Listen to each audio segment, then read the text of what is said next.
بسم الله الرحمن الرحيم. الحمد لله رب العالمين، والصلاة والسلام على أشرف الأنبياء والمرسلين وعلى آله وأصحابه أجمعين ومن تبعهم بإحسان إلى يوم الدين. أما بعد، رب اشرح لي صدري ويسر لي أمري واحلل عقدة من لساني يفقه قولي. رب زدني علما. اللهم إني أسألك علما نافعا ورزقا طيبا وعملا متقبلا. اللهم إني أعوذ بك من علم لا ينفع ومن قلب لا يخشع ومن نفس لا تشبع ومن دعوة لا يستجاب لها. جی، تو ہم لوگ من کی بحث مکمل پڑھ چکے تھے، من ہاذا کی بحث. یہاں تک ہم نے سارے الفاظ معنی بھی لکھ لیے اور پڑھ بھی لیا. اس کے بعد ہمارے سامنے تمرین تھی، تمرین پڑھنا تھا. تو میں پڑھ کر ایک مرتبہ بتا دیتا ہوں، آپ لوگ کو غور سے دیکھ لیجیے. تمرین: اقرا واکتب، پڑھو اور لکھو. ما ھذا، یہ کیا ہے. ھذا قلم، یہ قلم ہے. ھذا کلب، یہ کتا ہے. من ھذا، یہ کون ہے. ھذا طبیب، یہ ڈاکٹر ہے. ھذا جمل، یہ اونٹ ہے. ھذا کلب، کیا یہ کتا ہے. لا، ھذا قط، نہیں یہ بلی ہے. ھذا دیک، کیا یہ مرغا ہے. نعم، ہاں. ھذا حصان، کیا یہ گھوڑا ہے. لا، ھذا حمار، نہیں یہ گدھا ہے.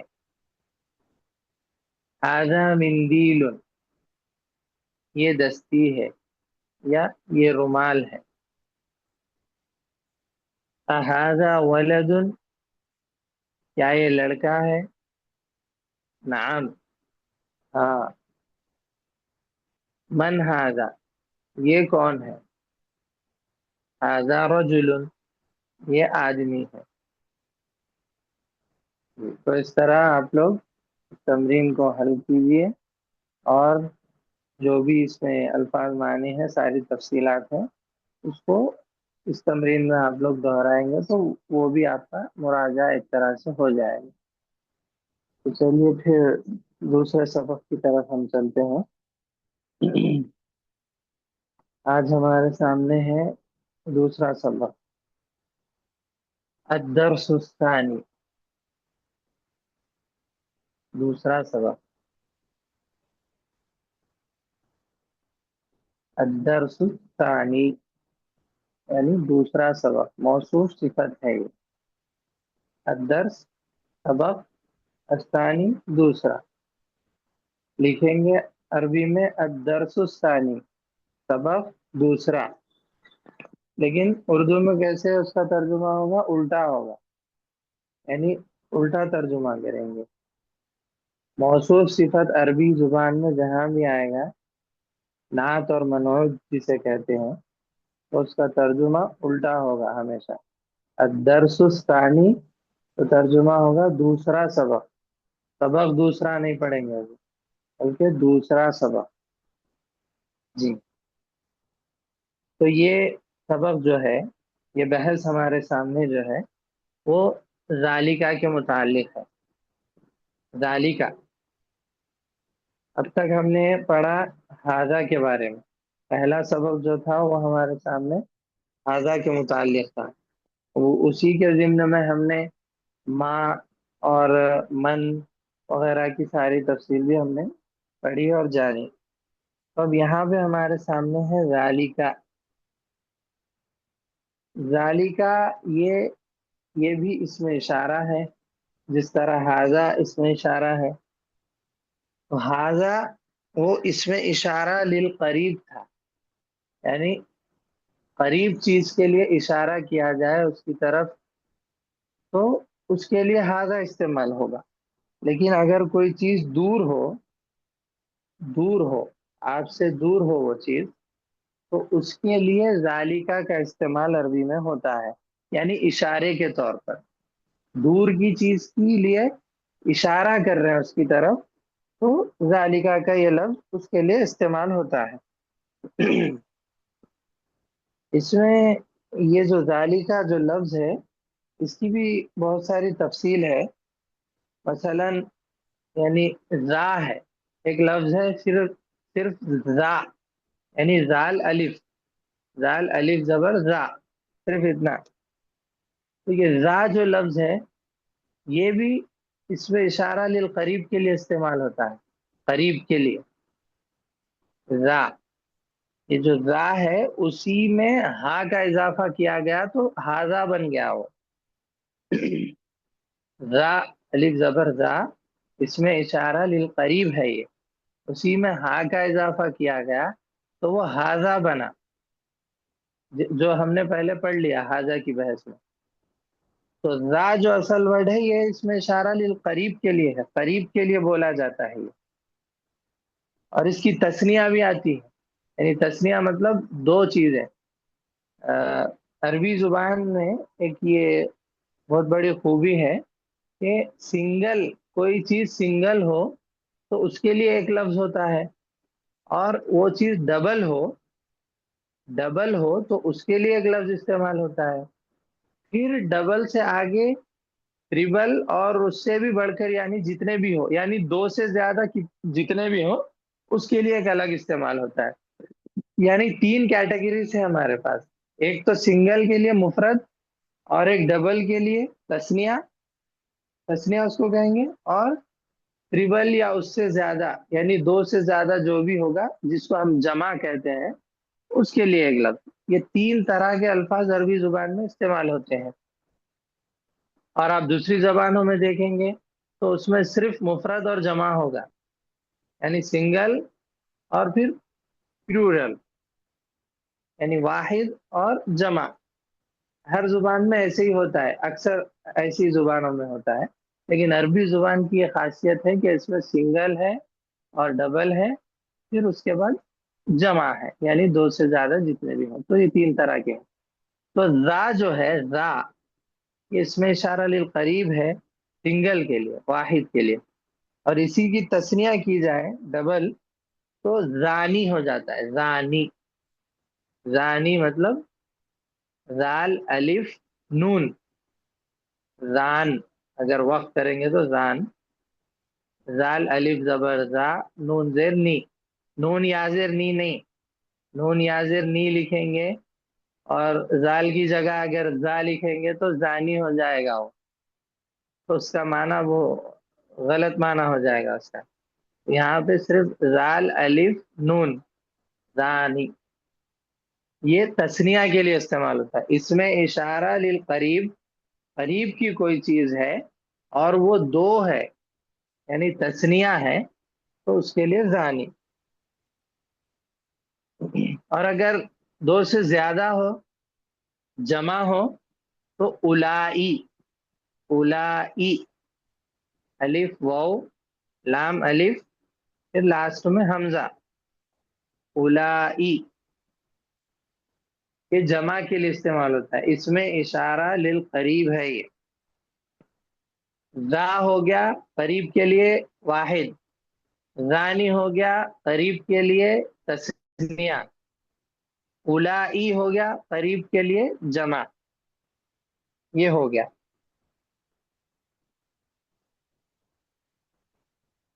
جی. اور یہی لفظ یعنی ذا اگر من یا ما کے ساتھ استعمال ہو تو الذی کے معنی میں ہوگا. الذی الذی یعنی اس کا ترجمہ آپ کیسے کریں گے؟ یعنی کوئی بھی، جو کوئی الذی، تو من یا ماں، یہ جو دو ہم پیچھے پڑے ماں اور من، ان دونوں کے ساتھ اگر را آئے تو الذی کے معنی میں ہوگا. جی. اس کے بعد ہے، یہ تو ہم نے را کے بارے میں پڑھ لیا. اس کے بعد ایک چیز ہے را کا. را کا یعنی ہمارے سامنے جو لفظ ہے ذالکا ہے، تو اس میں سے جو بیچ میں لام ہے اس کو آپ ہٹا دیں گے تو ذاکا ہو جائے گا. ذاکا. تو ذاکا یہ بھی اس میں اشارہ ہے، لیکن متوسط کے لیے، یعنی درمیانی چیز کے لیے. یعنی وہ چیز قریب بھی نہیں ہے اور بہت دور بھی نہیں ہے، بلکہ درمیانی ہے وہ چیز. قریب ہے تو را، اور اس کا تثنیہ زانی، اور اس کی جمع اولائی. اور اگر وہ چیز درمیانی جگہ ہے یعنی متوسط ہے تو اس کے لیے ذاکا. ذاکا. اور اس کی تثنیہ زانی کا. زانی کا. جی. زا میں اس کی تثنیہ زانی لکھے تھے، اس میں صرف کاف بڑھانا ہے، زانی کا. یہ اس کی تثنیہ ہے.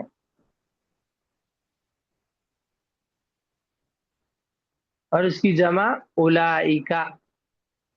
اولائکا. را میں اس کی جمع اولائی تھا، تو یہاں پہ اس میں بھی ویسے ہی صرف کاف بڑھانا ہے لاسٹ میں. اولائکا یہ اس کی جمع ہے. یہ اس میں اشارہ متوسط کے لیے ہے. جی. اب اور ایک جو لفظ ہے وہ جو ہمارے سامنے ہے ذالکا، یہ اس میں اشارہ للبعید ہے. یعنی یہ دور کی چیز کے لیے اشارہ کے طور پر استعمال ہوتا ہے.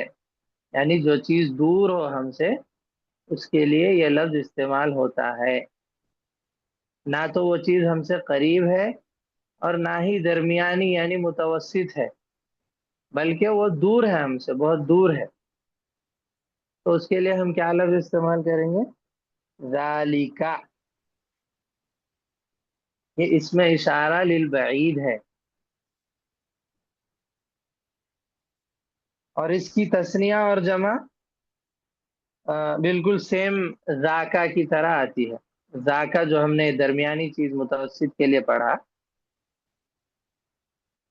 اس کی تثنیہ اور جمع جو ہم نے پڑھی ذالکا اور اولائکا، بالکل ذالکا کی بھی تثنیہ اور جمع ویسے ہی آتی ہے، وہی ہے اس کی بھی تثنیہ اور جمع. تو ہم نے تین چیزیں اب یہاں پہ پڑھی. اس میں اشارہ للقریب، اس میں اشارہ للمتوسط، اس میں اشارہ للبعید. قریب، درمیانی اور بہت دور، یہ تینوں کے لیے کیا اشارے کے طور پر لفظ استعمال ہوتا ہے وہ ہم نے پڑھ لیا یہاں پہ تفصیل کے ساتھ. اور سب کی واحد، تثنیہ اور جمع ہم نے جان لی ہے. جی. تو یہ سبق ہمارے سامنے ذالکا کے متعلق ہے. تو اب آگے پڑھتے ہیں. یہاں پر تصاویر کے ساتھ مثالیں دے کر سمجھا رہے ہیں. پہلی تصویر میں ستارہ ہے، تو سوال اس کے متعلق ہوگا ما ذالکا. ما ذالکا وہ کیا ہے؟ ذالکا اس میں اشارہ للبعید، ستارہ بہت دور ہے ہم سے، تو اس لیے اس کی طرف اشارہ جو کیا گیا وہ ذالکا کے، یعنی ذالکا کے ذریعے کیا گیا. اور ماں، یہ ہم نے اس کے بارے میں پیچھے پڑھ لیا. ماں یہ استفہامیہ ہے. ماں کی بہت ساری قسمیں ہیں، وہ شاید ہم تفصیل سے نہیں لکھے. انشاءاللہ پھر آگے کبھی اسباق میں ضرورت پڑے گی، جہاں مناسب سمجھیں گے اس کی ماں کی تفصیل بتائیں گے انشاءاللہ. تو ماں کی بہت ساری شکلیں ہیں، اس میں ہم نے جو پڑھا اب تک وہ ماں استفہامیہ ہے. استفہامیہ یعنی سوال کرنے کے لیے جو لفظ استعمال ہوتا ہے کوشچن کے لیے، وہ اس کو استفہامیہ کہتے ہیں. تو یہ ماں استفہامیہ ہے. ما ذالکا وہ کیا ہے؟ دور ہے ہم سے، ہم اس کی طرف اشارہ کر کے پوچھ رہے ہیں وہ کیا ہے. تو اس کا جواب ذالک نجمن، وہ ستارہ ہے. وہ جواب بھی ویسے ہی دیا جائے گا کیونکہ وہ دور ہی ہے. ذالک نجمن، وہ ستارہ ہے. نجمن کے بارے میں پیچھے گزر چکا، ہم اس کے بارے میں ساری تفصیل لکھ چکے ہیں. آپ وہ پیچھے سبق کی طرف رجوع کر کے اس بارے میں تفصیل سے دیکھ سکتے ہیں اور یاد کر سکتے ہیں انشاءاللہ. جی. اس کے بعد پھر آگے ہے مسجد اور گھر، دونوں تصویریں دی گئی اور دونوں کے متعلق کہا جا رہا ہے. مسجد کی تصویر سامنے ہے اور گھر کی تصویر پیچھے ہے، یعنی مطلب مقصود یہ ہے کہ مسجد قریب ہے اور گھر دور ہے، یہ بتانا چاہ رہے ہیں. تو ویسے ہی وہاں پہ لکھا گیا کہ ہاذا مسجد وذالک بیت، یہ مسجد ہے اور وہ گھر ہے. ہاذا اس میں اشارہ للقریب، مسجد مسجد، مسجد قریب ہے اس لیے ہاذا مسجد کہا گیا. ذالک بیت، وہ گھر ہے، گھر دور ہے اس لیے اس کی طرف ہاذا نہیں بلکہ ذالک کا لفظ استعمال کیا گیا. اور بیت گھر، اور مسجد اور گھر یہ الفاظ ہم نے پوری تفصیل کے ساتھ پیچھے اسباق میں پڑھ لیے ہیں. تو یہاں پہ ایک لفظ کا اضافہ ہوا واو کا بیچ میں، ہذا مسجد ذالک بیت، ان دونوں کے بیچ میں واو کا لفظ استعمال ہوا. تو واو اس کی بھی بہت ساری تفصیل ہے عربی زبان میں. واو کی بہت ساری قسمیں ہیں اور اس کے معانی، بہت سارے معنی اس کے سیاق و سباق کے حساب سے معنی بدل جاتے ہیں واو کے. تو یہاں پہ جو ہمارے سامنے واو ہے وہ واو اس کو ہم للعطف کہیں گے، عطف کے لیے، عطف کے لیے یعنی کنیکٹ کرنے کے لیے، دو جملوں کو کنیکٹ کرنے کے لیے وہ بیچ میں استعمال ہوتا ہے. جیسے عربی زبان میں اینڈ بولتے ہیں، عفواً عربی نے انگلش زبان میں اینڈ بولتے ہیں، and AND and, boys and girls ایسا. تو دو جملوں کو ملانے کے لیے بیچ میں جو اینڈ استعمال ہوتا، بالکل ایسے ہی سمجھ لیجئے اس واو کو. تو ہاذا مسجد وذالک بیت، اور ترجمہ اس کا اور ہوگا، اور واو کا ترجمہ ہوگا اور، یہ مسجد ہے اور وہ گھر ہے. یہ یہ چیز. اس کے بعد آگے ہے دو تصویر ہیں یہاں پر بھی، ایک گھوڑا ہے اور ایک گدھا ہے. گھوڑا سامنے ہے قریب ہے، گدھا دور ہے ہم سے. تو کیسے استعمال ہوگا؟ هذا حصان وذالک حمار، یہ گھوڑا ہے اور وہ گدھا ہے. تو یہاں پر بھی دیکھیے دو جملے تھے، تو دونوں کو ملانے کے لیے، دونوں جملوں کی ترتیب قائم رکھنے کے لیے بیچ میں واؤ کا اضافہ کیا گیا. هذا حصان ذالک حمار، یہ الگ الگ آپ بولیں گے، الگ الگ سینٹنس بنا کے تو بالکل صحیح ہوگا وہ، لیکن ایک ہی جملے میں آپ اس کو پڑھنا چاہ رہے ہیں تو بیچ میں واؤ کا اضافہ کرنا ہوگا. اسی طرح عربی زبان کی عبارتیں ہوتی ہے. تو ہذا حصان، یہ گھوڑا ہے جو کہ ہم سے قریب ہے، وذالک حمار، اور وہ گدھا ہے جو کہ ہم سے دور ہے، اسی لیے اس کے لیے ذالکا کا لفظ استعمال ہوا. تو حصان حمار یہ الفاظ بھی ہم نے تفصیل سے پیچھے پڑھ لیے ہیں، یعنی پورے الفاظ وہی ہیں اس سبق میں. شاید آگے ایک دو تین الفاظ کچھ نئے ہوں گے، باقی کے سب جو پیچھے پڑھ چکے ہیں وہی ہیں. جیسا کہ میں نے آپ لوگوں سے کہا کہ جو پیچھے ہم ایک مرتبہ پڑھ لیتے ہیں تو وہ بار بار جو ہے آگے دہرائے جاتے ہیں الفاظ، اور آپ جب یاد کر لیں گے وہ چیزیں تو آپ کو آگے سارے اسباق میں جو ہے آسانی ہوگی اس کے لیے. اسی لیے آپ لوگ الفاظ معانی اچھے سے یاد کیجیے. اس کے بعد لفظ ہے اذالک کلب، اذالک کلب، کیا وہ کتا ہے؟ کا اضافہ یہاں پہ ہوا، جیسے پچھلے اسباق میں بھی ہوا، احاذا قلم، احاذا بیتن، جیسا ہم استعمال کریں پیچھے. تو میں نے بتایا تھا کہ یہ سوال کس لیے ہوگا؟ یہ سوال کرنے والے کی حالت کیا ہے، کیفیت کیا ہے؟ وہ شک میں ہے، شک میں ہے، اس کو تردد ہے کہ یہ جو چیز میرے سامنے ہے کیا یہ وہی ہے جو میں سمجھ رہا ہوں یا کچھ اور ہے. تو اس کے سوال کا انداز اس طرح ہو گیا. اگر اسے کچھ بھی علم نہیں ہوتا تو وہ کس طرح سوال کرتا؟ ما ذالکا، ایسے پوچھ دیتا، ما ذالکا ایسے پوچھ دیتا تو ہم اس کا جواب دیتے ذالکا قطن. لیکن سوال کا انداز اس کا الگ ہے تو جواب کا بھی انداز بدل جائے گا. سوال کا انداز کیا ہے؟ اذالکا کلبن، کیا وہ کتا ہے؟ دور ہے اس سے کتا، تو وہ حالانکہ وہ بلی ہے لیکن وہ اسے کتا سمجھ رہا ہے تو وہ اپنے حساب سے سوال کر رہا ہے اذالکا کلبن، کیا وہ کتا ہے؟ تو اس کا جواب ہے لا، نہیں، ذالکا قطن، وہ بلی ہے. جواب پہلے اس کے شک کو دور کیا جائے گا، اس کے بعد صحیح جواب اسے دیا جائے گا. ذالکا کلبن، لا، ذالکا قطن. جی، اس کے بعد پلنگ کی تصویر ہے جس کو عربی میں سریر کہتے ہیں اور یہ بھی ہم پڑھ چکے.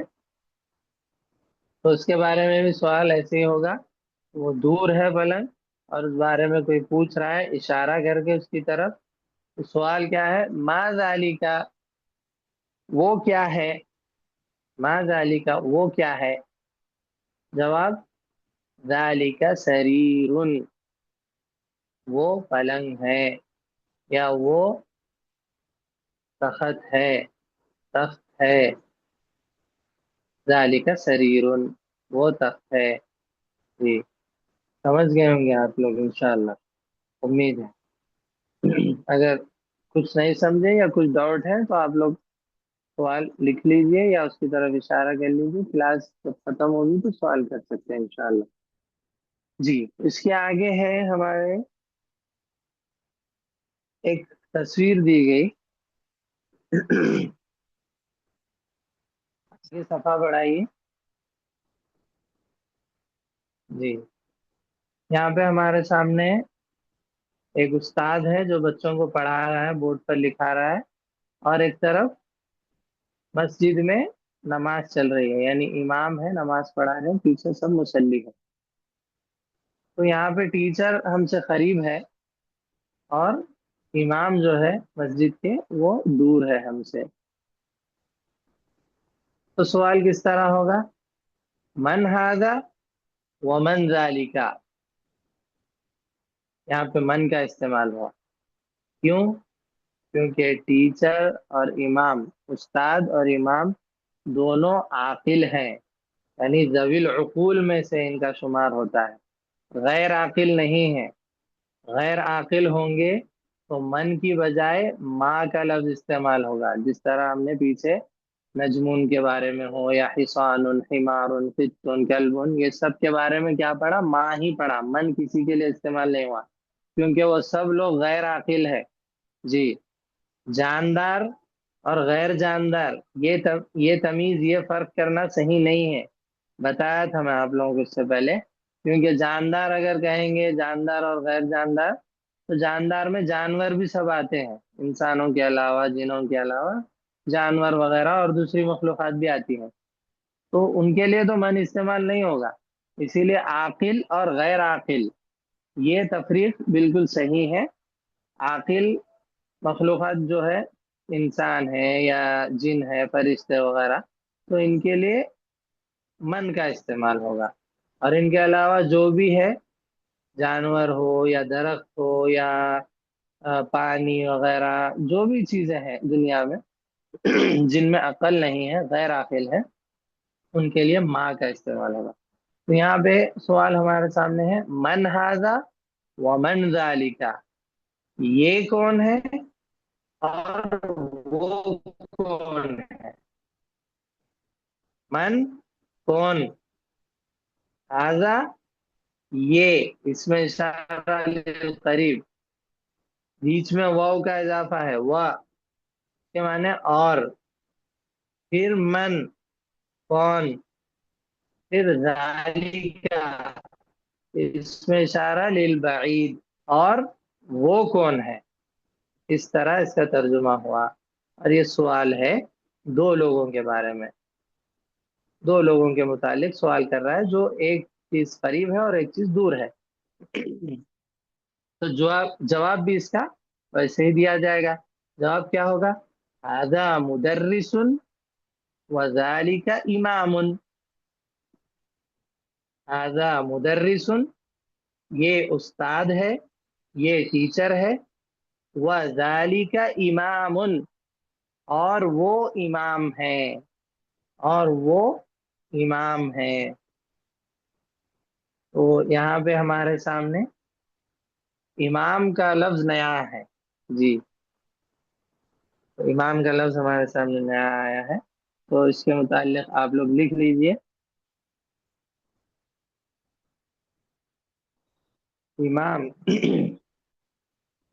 اس کا فعل باب نصرہ سے استعمال ہوتا ہے، یعنی اما یا ام، اما یا ام، باب نصرہ سے۔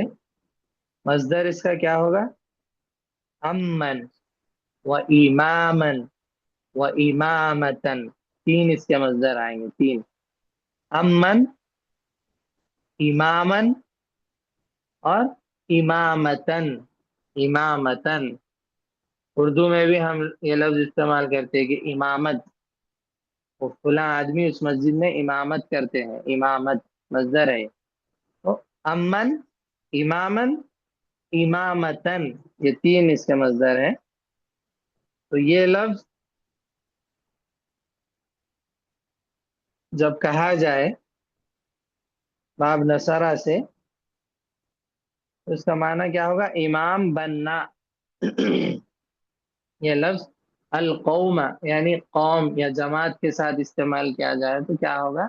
امام بننا، یعنی ان کا وہ امام ہے، اس قوم کا، اس جماعت کا وہ امام ہے، امام بننا اس کا معنی ہے۔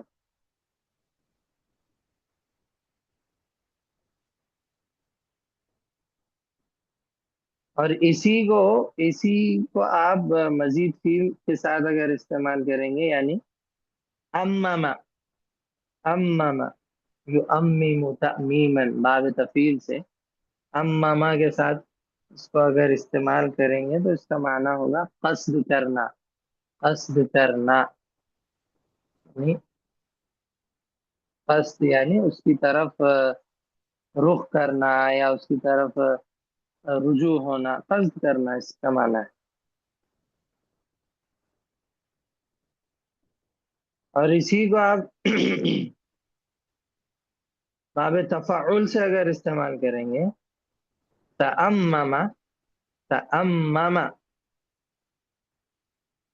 تأمم، عورت کے ساتھ یہ لفظ استعمال ہوگا تو اس کا معنی کیا ہوگا؟ ماں بنانا، ماں بنانا،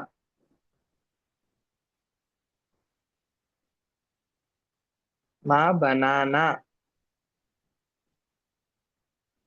اور اما جو عام لفظ ہے جو ہم نے پہلے پڑھا، وہ اگر استعمال ہوگا عورت کے ساتھ تو اس کے معنی ہے ماں ہونا، ماں ہونا، جی۔ تو ہمارے سامنے لفظ ہے امام، امام، اس کی جمع کیا ہے؟ ائمتن، اس کی جمع آتی ہے ائمتن، ائمتن، یعنی امام، بہت سارے امام،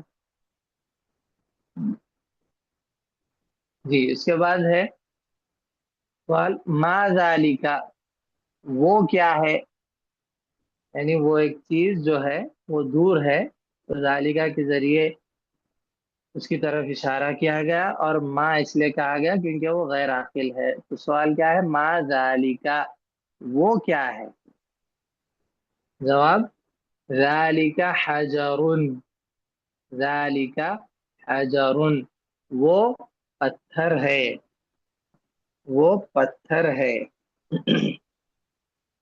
پتھر، حجر، یہ لفظ بھی ہمارے سامنے نیا ہے، تو اس کے بارے میں لکھ لیجیے آپ لوگ۔ حجارہ، حجارہ یہ باب نصرہ سے استعمال ہوگا، تو اس کا مصدر ہوگا حجرن اور حجرانن، حجرن اور حجرانن اس کا مصدر ہے۔ اس کے معنی ہوں گے منع کرنا، منع کرنا، روک لگانا، کسی چیز کو منع کرنا ہے، کسی چیز پر روک لگانا، یہ اس کا معنی ہوگا۔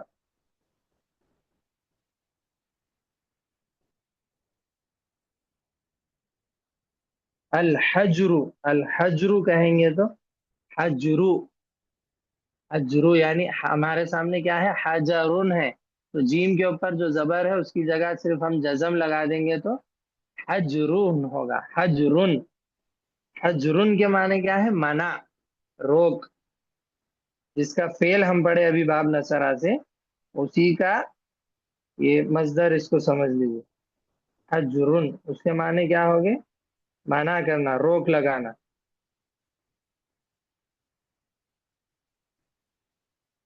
اور اسی کو حجرن کو ہی آپ ہجرن پڑھیں گے، یعنی ہا کے نیچے زیر اور جیم کے اوپر جزم، ہجرن، تو اس کا معنی کیا ہوگا، عقل، عقل، عقل جو ہم بولتے عقل، اس کے لیے یہ لفظ استعمال ہوتا ہے۔ اور اسی کو ہا کے اوپر پیش لگائیں گے اور جیم کے اوپر جزم ہی رہے گا، الحجر، الحجر یا الحجر بھی، الحجر زیر کے ساتھ عقل کے معنی میں جو پڑھے وہی یہاں پر بھی الحجر یا الحجر کہا جائے گا، تو اس کے معنی کیا ہوں گے، گود، گود، جو ہماری گود ہوتی، جو چھوٹے بچوں کو گود میں لینے کو کہتے ہیں گود، اس کے معنی میں ہوگا۔ اور اسی کو الحجور کہیں گے، الحجور، آپیش ہو جیم پیش جور آپیش رو، حجور، الحجور، تو اس کے معنی کیا ہوں گے، ناخن کے ارد گرد کا گوشت، یعنی ناخن کے آس پاس، ناخن کے قریب میں جو گوشت ہوتا ہے اس کو کہا جاتا ہے الحجور۔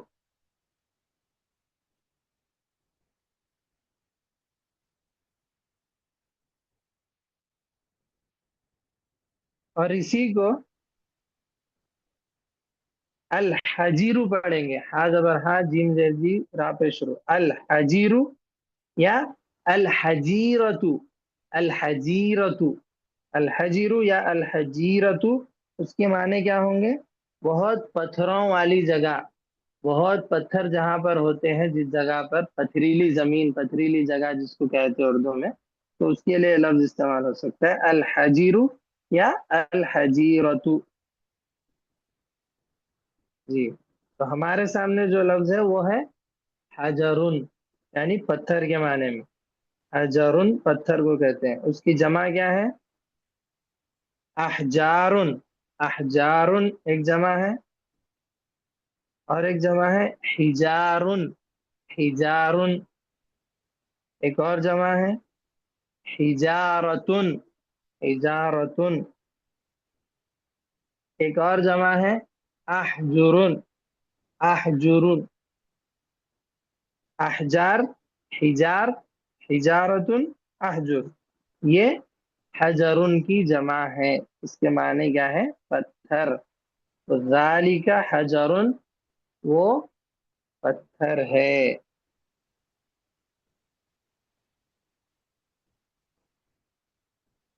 جی، تو یہ بہت یعنی باریکیاں تھی اس چیز میں، یعنی بہت چھوٹے چھوٹے صرف حرکات، الفاظ صرف وہی ہیں، ہا ہے، جیم ہے، را ہے، اور صرف اس کے حرکات یعنی زبر زیر پیش اوپر نیچے ادھر ادھر ہونے سے سارے معنی سب کے بدل جا رہے ہیں، تو بڑے دھیان سے غور سے آپ اس کو لکھیے اور یاد کیجئے۔ جی،